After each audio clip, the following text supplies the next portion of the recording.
So I'm here with Master Eyal Yanilovem from KMG, and I would like to ask you, what's your first intention and motivation to start training Krav Maga? Oh, it was so 50 years ago. You think I remember? Oh, 50 years. 50 years ago, exactly. Oh, come on. Yes. Okay, so the truth is I was not so good in group sports like football, basketball. More I was about training on the beach and swimming and diving and catching waves and spearfishing and these things. And I was a little bit okay with ping pong. Okay. But the martial arts, the Hong Kong Kung Fu movies, they were interesting. And in Israel, with the violence around us, with the enemies around us, always one feels that, even without this, one feels that, especially teenagers, they feel that they need to be able to fight or need to be able to protect themselves and things like this. So all this sort of combination made me, among others, start Krav Maga. Yes, and just a friend of mine found the club, and then he took me to this one. Yeah. So after 5 years, you are still doing Krav Maga? 50. 50 years. Yes. Yes, exactly. It's crazy. Yes. So this year you are celebrating your 50 years of training and doing a global tour. Yes. And you came to Kutna Hora, to our facility, Respect Gym. What can you tell us about evolving of Krav Maga since you started 50 years ago? Okay. So when Imi, the founder, who was originally from Bratislava, started doing something, it was competitive sport.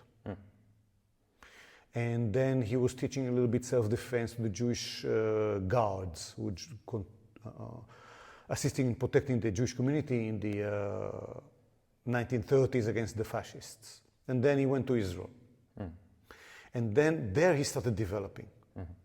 So he was teaching military in the beginning, resistance and military in the beginning. So Krav Maga was in the really beginning, was mainly for soldiers, women and men, to function with a weapon, some self-defense techniques, some killing techniques. If you cannot really shoot the enemy, then you kill him with a gun, without shooting, or with a knife, or with a rope, or things like this. So when I started Krav Maga, it was already 10 years in the civilian life. And Imi was a genius in bringing the best solution for a specific problem. But he was not teaching a system. He himself was like the system, but he was not teaching a system. He was only teaching techniques.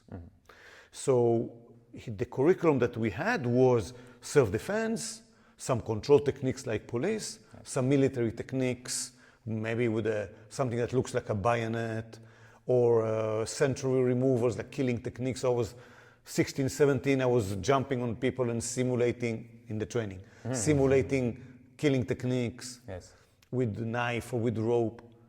And the sparring was a bit limited. So this was really the beginning. And there was a way, but nobody was teaching the way. And during the years, so in the beginning of the 80s or middle of the 80s, my job was to make it a system and then create new curriculum. So then we were working much more about principles. Now the main thing was self-defense, and we did some sparring and fighting. Later, we created really 3 subsystems. The self-defense, definitely Imi's way, using his way, also doing third-party protection, VIP protection, so techniques and tactics about this, and fighting tactics and skills. So there were times of revolutions, and there was time for evolution. So like sometimes jumps, and sometimes just constant progression a little bit slowly. So definitely huge difference between what I started with and what we have today. Much more tactical, much more strategic. Back then it was techniques. Okay, nice. So when did you start teaching Krav Maga? The truth, it was very early. Yeah. I became assistant instructor, I don't know, less than half a year after I started training. Oh, really? So what happened was very simple. When we got a new student into the class, then the instructor will tell, okay, please you take him, teach him something. Teach him a punch, teach him outside defenses, teach him a break fall, teach him a roll. Okay. That's all. Okay. The truth is that, back then we had belts. So we were a group of about 12 or 13 people, youngsters, and the instructor was checking us. So I was training 2 months and all the rest was training about 4 months. So after he was checking, before we go to the test of yellow belt, he was checking us, and then he put me in front of the other class and said, you do, and told the others to look at me. And I was the newest one of them all. So it was, yes, and it was quite early. And then at the age of about 16, I took the first instructor course, sort of assistant instructor course with IMI. It was organized course and 2 weeks of intensive 8 hours every day. And then when I was 17, I took the instructor course. That was about 120 hours or something like this, also intensive, 8 hours every day with IMI. And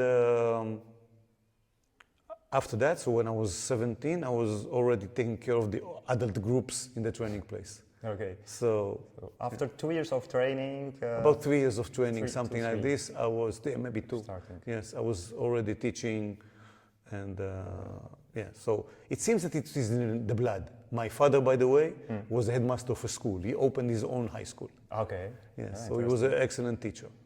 So maybe it's something in the blood. And in saw it, definitely. Yes, yeah, for sure. Okay, can you share with us some funny experience during your teaching? Do you have something? Some funny stuff about teaching, Yeah. yes. Incidents, the truth is there are a lot of incidents. I have to remember something specific. First of all, I tell jokes. Yes, okay. So then I like it, people are making fun and they are laughing. And sometimes I had situations that students were challenging or people were challenging. Usually it was security or special forces, and they were challenging. And then sometimes funny things happen because of this. I'll give you one example. It was not funny, but when you look at it afterwards, it was a good lesson. So we were training the special forces of the military, and I was telling the guys, please do certain exercise and do not resist when the partner is striking, marking, striking, taking you to the ground, doing something that is elevating aggression, determination, ability to create damage and destruction. So this was the drill, without hurting the partner. So then I was explaining this, and the soldiers were not really doing what I asked. So I took one of them and I told him, please, when I pull you down and push you towards the ground, please don't resist, because I don't really hit you. So hitting several times and then take the person to throw him towards the ground. He resisted. Of course. Although I told him not to resist, yes. So intuitively, I hit, he was already low, I hit him in the back of the neck. So he falls down on the floor, and he says, I feel currents, I cannot move. And I said, shit. What? Now we are laughing about it. Yes. Yes, but then it was like, oh shit, what happened? He was okay after about 5 minutes. So this is just an example of stories that I tell afterwards. Initially, they were quite problematic or stressful, and because you're not sure if he will stay crippled for all his life. But then when telling such stories, it is funny and laughing and all. And maybe another thing, that this is really a joke. It was about languages. So I was teaching the first very large police courses in the US. And it was, older police officers.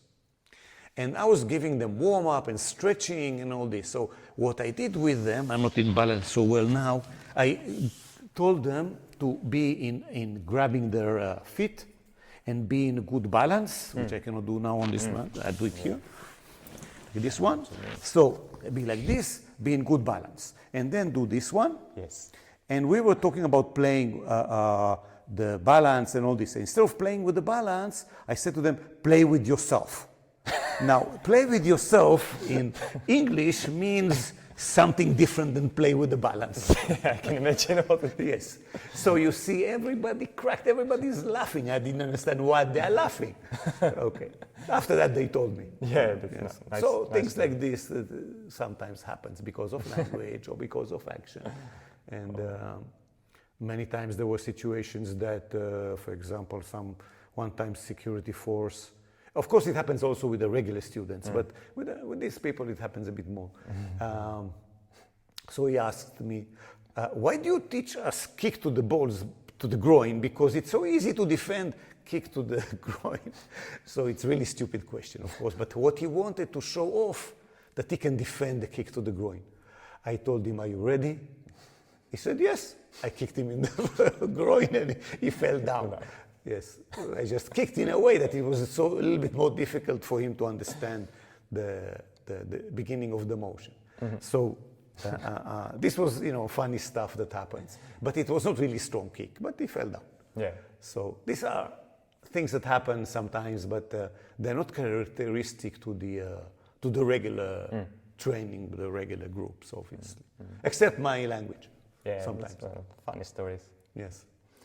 Okay, you are doing very good job with spreading Krav Maga worldwide. What do you see the biggest challenge for it?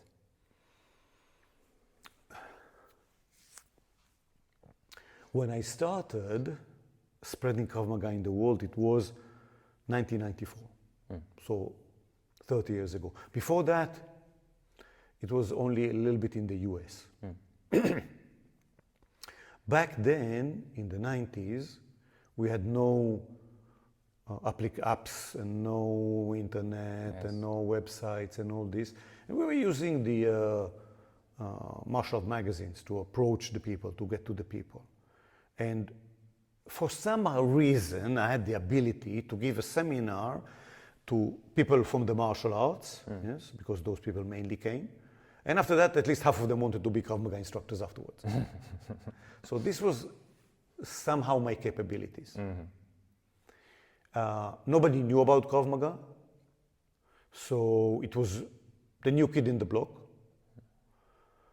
Now, and by the way, I put personally, of course with the local help in every country, I brought Krav Maga to about 35 countries, something like this, from New Zealand to Finland. Yes, from China to Argentina, always with the help of the local people. And now the challenges are different. There are many Krav Maga organizations, or many Krav Maga instructors. Many of them are not really Krav Maga, so they give a bad name. So now, before it was about spreading the name. Now it's more about correcting the impression of idiots who are wannabes, who want to be Krav Maga, they show something, and they have no clue about what they are doing. Yes. Really very frustrating, because if we just had high level of competition, okay, it's like Mercedes and BMW and Audi and Maserati. Okay. But when you have people that are doing bad job in this, then it's really ruining. So these are the challenges today. Also, there are some organizations who are educating instructors or certifying instructors after 3 days or 2 days, which is it's nothing. ridiculous. People don't understand what Krav Maga is. People don't understand the system, the tactics, the build, the holistic approach, the understanding of the physical, technical, tactical, mental. They don't understand the third-party protection, the fighting, and the self-defense. They don't understand this as a system. And so the challenges now are completely different, because people are doing stuff and making impression is the wrong stuff, the wrong impression. So these are some of the current challenges these days. Yes. Okay, I understand. And maybe the last question. What do you advise someone who wants to start training Krav Maga or already started? Okay. The key issue is the knowledge, first of all. Then comes the experience. The knowledge, you need to get the best knowledge possible from the best instructor that you can find. I, of course, recommend the KMG instructors, obviously. But if you can find somebody who's really excellent instructor, doesn't matter. Yeah. Our instructors are for sure certain level and up. You will not find a lower level than that. But if somebody is a beginning instructor compared to an expert of 10 years, of course there's a huge difference. But still, a beginner needs a good instructor. So first of all, the first thing is get to train by a good instructor that will deliver you the best knowledge in the best way possible, in the most systematical way possible. That's the first thing. The second thing is whom you are training with.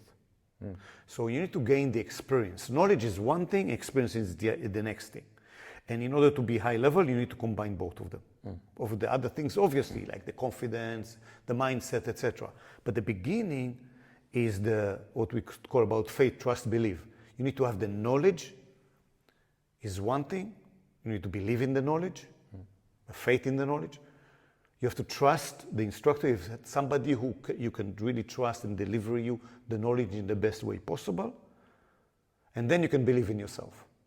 You can gain the experience, you can gain the confidence, you can gain the high level of proficiency, self-efficacy, and then you'll have high level of results. So these are the two bulks, the bulk of the knowledge, the bulk of the experience. Combine them two. Yeah, combined. That's the Understand. name of the game is training, obviously, because the experience is so important. Yes. Yes. That's it. Okay, cool. Thank you very much for interview. you. It was an honor to interview Master Eyal. Thank you so much. Cheers. Cheers. Thank you for